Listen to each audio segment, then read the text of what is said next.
Nah, teman-teman sekalian, mungkin kita berpikir bahwa parenting itu hanya penting bagi mereka yang sudah memiliki anak.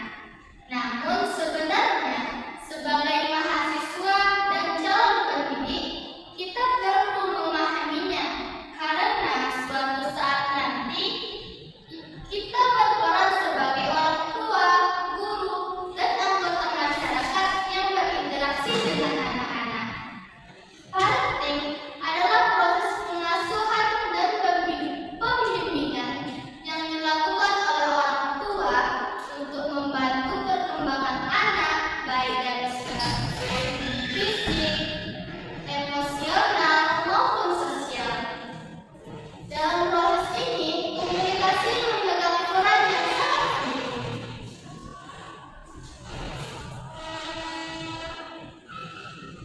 Di era digital saat ini, teknologi memang memberikan banyak manfaat.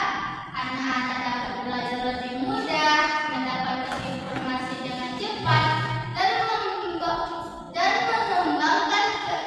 dan mengembangkan kreativitas mereka. Namun di sisi lain, penggunaan teknologi yang berlebihan juga dapat menyebabkan kurangnya interaksi sosial, kecenderungan gadget, dan berkurangnya komunikasi dalam keluarga. Karena itu, orang tua perlu mengembangkan komunikasi yang efektif dengan anak. Ada beberapa hal yang dapat kita lakukan. Pertama, keterbukaan. Anak perlu merasa nyaman untuk bercerita dan menyampaikan pendapatnya. Kedua, empati. Orang tua harus berusaha memahami apa yang dirasakan anak, bukan hanya memberikan nasihat. Adapun yang ketiga, menjadi pendengar yang baik. Mendengarkan dengan penuh perhatian seringkali lebih berarti daripada memberikan banyak nasihat. Nah, yang keempat, itu memberikan teladan yang baik. Anak cenderung meniru apa yang dilakukan orang tuanya dibanding apa yang dikatakannya. Nah, teman-teman yang saya banggakan, walaupun kita belum menjadi orang tua, kita semua pernah menjadi anak. Nah, dari pengalaman tersebut, kita dapat belajar bahwa bagaimana komunikasi yang baik dapat membuat seseorang merasa dihargai, didukung, dan dipahami.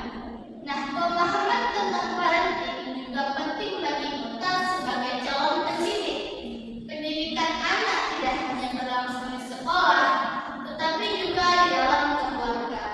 Oleh karena itu, komunikasi yang baik antara guru dan orang tua sangat diperlukan untuk mendukung perkembangan anak. Sebagai penutup, saya ingin mengajak teman-teman membayangkan dari kita sekitar 10 atau 15 tahun ke depan. Mungkin saat itu sebagian dari kita telah menjadi guru, pendidik, bahkan orang tua. Ketika hal itu datang, semoga kita tidak hanya memberikan pendidikan kepada anak-anak, tetapi juga memberikan waktu, perhatian, dan komunikasi yang baik kepada mereka. Karena pada akhirnya, anak-anak tidak membutuhkan orang tua yang sempurna. Mereka hanya membutuhkan seseorang yang mau mendengarkan, memahami, dan selalu ada untuk mereka. Sekian yang dapat saya sampaikan. Terima kasih atas perhatiannya.